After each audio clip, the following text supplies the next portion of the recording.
आम आदमी पक्षाचे नेते अरविंद केजरीवाल यांना ईडीने समन्स पाठवलेलं होतं आणि काल त्यांनी 11 वाजता ईडीच्या समोर हजर राहायला हवं होतं. आता बघा की जे आधीपासून इंडिया अगेन्स्ट करप्शन या नावानं ज्यांनी चळवळ चालवली आहे, जे असा आरडाओरडा करत होते की साध्या वॅगनारमध्ये आपण कसं फिरणार आहोत, आपण सरकारी बंगला पण कसा घेणार नाही, अशा सगळ्या वल्गना करणारे लोक गेल्या 9-10 वर्षामध्ये यांचं राजकारण पाहता हे भ्रष्टाचारामध्ये इतके अखंड बुडालेले आहेत. आणि ज्या सगळ्यांनी तेव्हाच्या मुख्यमंत्री शीला दीक्षितांच्या विरोधात रान उठवलेलं होतं, तेव्हाचे पंतप्रधान मनमोहन सिंग यांच्या विरोधामध्ये बॉम्ब केलेली होती, निर्भया हत्याकांडाच्या सगळ्या प्रकरणात जो जनक्षोभ उसळलेला होता, हा सगळा तेव्हाच्या UPA सरकारच्या विरोधामध्ये कसा होता, सगळे सत्ताधारी कसे भ्रष्ट आहेत आणि आम्ही कसे स्वच्छ आहोत, हे जे सगळे सांगत होते, जे टिमके वाजवत होते, तेच नेमके आता ज्या लोकशाही व्यवस्थेमध्ये यांचं स्वतःची एक क्लिप आता सध्या व्हायरल झालेली फिरती अरविंद केजरीवाल यांची की मुझे 100 बार बुलाओ की मैं 100 बार आने के लिए तैयार हूँ, चौकशीसाठीची गोष्ट. आणि जेव्हा यांना सगळी पूर्ण प्रक्रिया म्हणजे काय चालू आहे, कशी चौकशी चालू आहे, 1, 2, 3 ह्यांचे नेते तुरुंगात खितपत पडलेले आहेत. मनीष सिसोदिया यांना 4थ्या वेळा का 5व्या वेळा की त्यांची जी काही जामिनाची जी हे आहे ते नाकारलेलं आहे, त्यांना जामीन नाकारलेला आहे. आणि ह्या सगळ्या प्रकरणामध्ये चौकशी करण्यासाठी वैध मार्गाने ईडीने त्यांची जी काही सगळी प्रक्रिया आहे ती पूर्ण करून यांना बोलवलं. आणि ह्यांनी तुम्ही मला बोलवताच कसे, काय म्हणून तुम्ही मला बोलवता, वाघोळ्या पद्धतीने त्याला उलट उत्तरं देऊन स्वतः निवडणूक प्रचारासाठी म्हणून निघून गेलेले आहेत.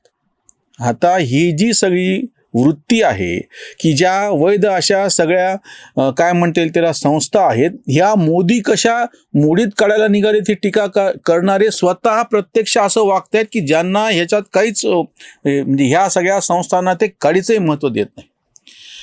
बरं, केवळ हे अरविंद केजरीवाल असं वागतात असं नव्हे, दुसरं त्याच वेळेस घडलेलं, त्या दिवशी घडलेलं उदाहरण आहे महुआ मोहित्रा यांचं. त्यांनी संसदेमध्ये प्रश्न विचारण्यासाठी ज्या हिरानंदानीकडून, दर्शन हिरानंदानी यांच्याकडून पैसे घेतल्याचा आरोप केला गेलेला होता आणि त्याच्या संदर्भामध्ये इथिक्स कमिटी ज्याला आपण म्हणतो, शिस्तपालन समिती, अशी एक समितीच्या नेमल्या गेली. ती सगळी प्रक्रिया असते, त्याच्यामध्ये 7 सत्ताधारी आणि 8 विरोधकांचे खासदार होते त्या समितीमध्ये. यांची चौकशी करण्यासाठी त्यांना पत्र पाठवलं गेलं, म्हणजे कुठले प्रश्न तुम्हाला विचारणार, तुम्ही याची तयारी करून या, याची उत्तरं तुम्हाला द्यायची आहेत. आणि एवढं सगळं झाल्याच्या नंतर महुआ मोहित्रा यांनी आरडाओरडी काय करून त्याच्यावरती बहिष्कार टाकला. तर मला वाटेल तसे प्रश्न विचारले, मला काय म्हणता येईल त्याला महिलेला विचारू नये असं काही विचारलं, अपमान केला, चीरहरण केलं, द्रौपदी चीरहरण असा त्यांनी उल्लेख केलेला आहे. आणि त्या एकूण सगळ्या 15 खासदारांपैकी 5 विरोधकांचे खासदार आणि ज्यांच्यावरती ही समिती नेमलेली आहे त्या महुआ मोहित्रा यांनी त्यावर बहिष्कार टाकला, निघून गेले.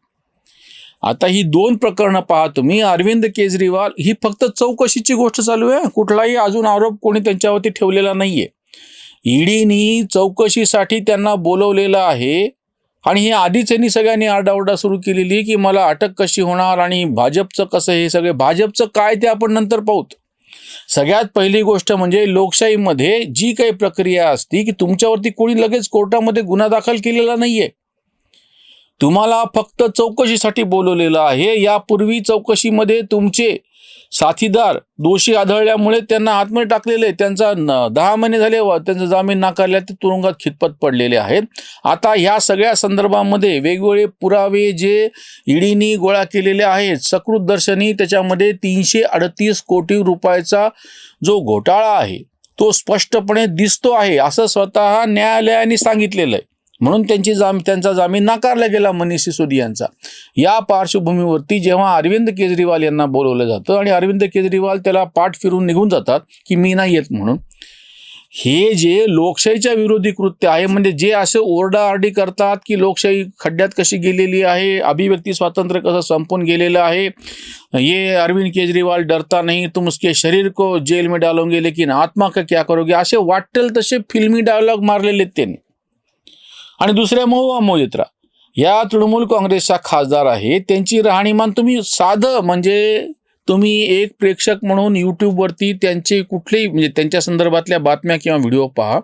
त्यांची जी सगळी उच्चभ्रू राहणी आहे, ती सगळी हे तुम्ही एका तुमच्या म्हणण्याप्रमाणे चाललंय ना परत, की एका अगदी दीनदलित दुबळ्या अशा लोकांची हित साधणारा जो पक्ष आहे गरिबांचा, त्यांच्या वतीनं तुम्ही खासदार म्हणून निवडून आलेलं, तुम्हाला इतकं श्रीमंती जागोजाग त्याचं दर्शन करणं दाखवणं परवडतं का, शोभतं का? परवडण्याची गोष्ट वेगळी. त्यांच्याकडे स्वतःकडे पैसे आहेत का, त्यांच्या बॉयफ्रेंडने एक्स बॉयफ्रेंडनी त्यांना दिलेले पैसे आहेत का, त्यांना अजून कोणी दिले, ह्याची पण चौकशी आपण नंतर करू. तुम्ही ज्या पद्धतीनं असं महागड्या वस्तूंचं प्रदर्शन तुमच्या अंगाखांद्यावरती तुम्ही बाळगून करता, हे तुम्ही काय संदेश देऊ पाहता आहात? तुम्हाला प्रश्न विचारण्यासाठी संसदेमध्ये पैसे दिले गेलेले आहेत, तुम्ही तुमचा लॉग इन ID दुसऱ्याला दिलेला आहे, जे तुम्ही कबूल केलेलं आहे. 1-2 नाही 47 वेळा त्या लॉग इन ID वरून सौदी अरेबमधून लॉग इन केल्या गेलं आणि प्रश्न विचारण्यात गेले. ही सगळी गोष्ट संसदेवरती ज्या पद्धतीनं हल्ला झालेला होता, त्या सगळ्या म्हणजे 18-19 वर्षापूर्वीची गोष्ट आहे, त्या सगळ्या काळाची आठवण करून देतो. कारण की जर तुम्ही अशा पद्धतीनं तुमचा गुप्त असलेला लॉग इन ID जर तुम्ही, आणि तो बाहेरच्या देशातून ऑपरेट होतो आहे, हे सगळं प्रकरण गंभीर आहे. आणि ह्याच्या बाबतीमध्ये एक जी काही सगळी प्रक्रिया असती की बाबा त्यांना समोर बोलवा आणि चौकशी करा, चौकशीचाच फक्त मुद्दा होता. काय प्रश्न विचारणार आहे ते पण सांगितलं गेलेलं आहे. असं असताना सुद्धा आरडाओरडा करायचा, आक्रस्ताळेपणा करणं म्हणतो ना आपण, की नेहमी असं होतं मारामाऱ्यामध्ये. आम्ही ते बऱ्याचदा उदाहरण सांगतो, ज्या मुलानं मारामारी केली तो सगळ्यात पहिल्यांदा आरडाओरडा सुरू करतो, कारण त्याला माहीत असतं की आपण मारामारी सुरू केलेली, आपल्यावरती आज नाही उद्या येणारच आहे.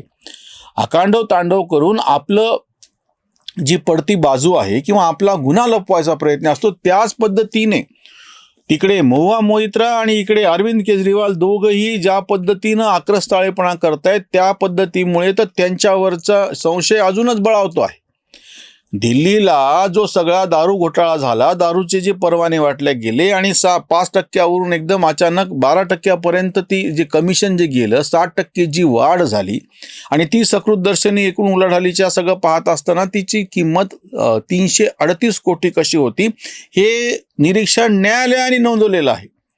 बरं, पुन्हा तुम्ही ह्यांचं ढोंग बघा. हे निरीक्षण न्यायालयाने नोंदवलेलं आहे. जर त्यांना आत्ता प्रश्न विचारला काय म्हणतात, हे फक्त निरीक्षण आहे, अजून कुठं सिद्ध झालेलं आहे, मनी ट्रेल कुठं आहे, 338 कोटी रुपये या सगळ्याच्या दिसतात, पण ते प्रत्यक्ष मनीष सिसोदियाच्या घरात आलेत का, त्याच्या खिशात आलेत का, किंवा अरविंद केजरीवालच्या हातात पडलेत का, नोटाची किती बंडल होती, काय वाटेल तसं त्याला डायव्हर्ट करणे ज्याला म्हणतात. विषय दुसरीकडे घसरत न्यायचा आणि मूळ विषय बाजूला ठेवायचा. किंवा महुआ मोइत्राच्या प्रकरणामध्ये आता सगळ्या आरडाओरडी सुरू केलेली. महिलेशी असं वागतात का, तो लॉग इन ID दिला म्हणून काय फरक पडायला लागलाय, कोणालाही ते लॉग इन ID आपण देऊ शकतो, प्रत्यक्ष काही घडलंय का, आधीच का सांगायला. म्हणजे हेच लोक असं समजा की ह्या लॉग इन IDचा वापर करून घेऊन कोणी सायबर गुन्हा काही केला असता, आता केलेला नाही ती गोष्ट वेगळी.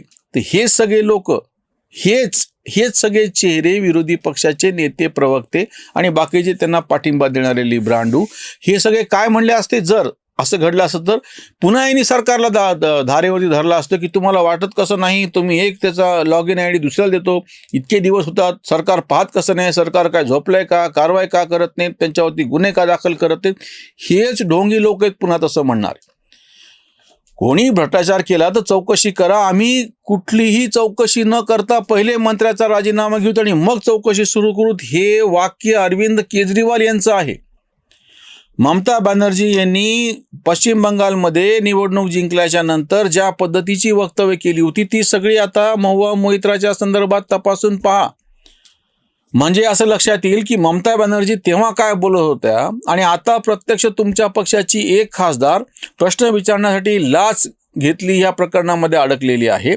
तिची ज्या पद्धतीची तिची वक्तव्य आहेत, किंवा तिनं तिचा लॉग इन ID जसा दुसऱ्याला दिलेला आहे वापरायला, आणि त्यांनी स्वतःही कबुली दिलेली आहे की हिला कशा महागड्या सगळ्या वस्तू भेट दिल्या किंवा बाकीचं काय सगळं केलेलं आहे, प्रत्येक गोष्ट ॲफिडेव्हिटवरती शपथपत्रात दिलेली आहे.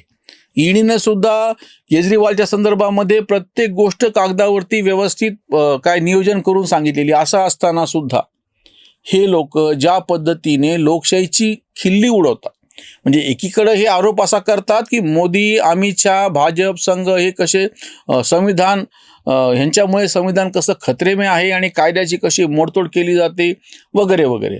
आणि प्रत्यक्षामध्ये कृती मात्र ह्याच लोकांची अशी आहे की कायद्याने विधिवत जी समिती स्थापन झालेली आहे तिच्यासमोर हे साक्ष द्यायला जायला तयार नाहीत. ईडी सारखी जी संस्था सरकारी पातळीवरती तिचं एक विशिष्ट असं महत्त्व आहे, त्यांनी फक्त चौकशीसाठी बोलवलेलं आहे आणि हे जायला तयार नाहीत. आणि सगळ्यात भयानक म्हणजे ह्याला आजही इतकं करूनही पाठिंबा देणारा एक वर्ग असा आहे. म्हणजे मोदीच्या विरोधात अगदी कोणी राक्षस जरी उतरला तरी तो राक्षस म्हणून ह्यांना प्रिय आहे का, तर कारण की तो मोदीच्या विरोधामध्ये आहे म्हणून. ही गोष्ट जेव्हा पक्षीय पातळीपुरती असते तोपर्यंत ती फारशी गंभीर राहत नाही, पण जेव्हा देशाच्या हिताच्या बाबतीमध्ये एकूणच लोकशाहीमध्ये ह्या गोष्टीमुळे जो धोका पोहोचतो तो लक्षात घ्यायला पाहिजे. या लोकांनी लोकशाहीच्या हाती धतुरा दिला असंच अपरिहार्यपणे म्हणावं लागतं. इथेच थांबूयात. धन्यवाद.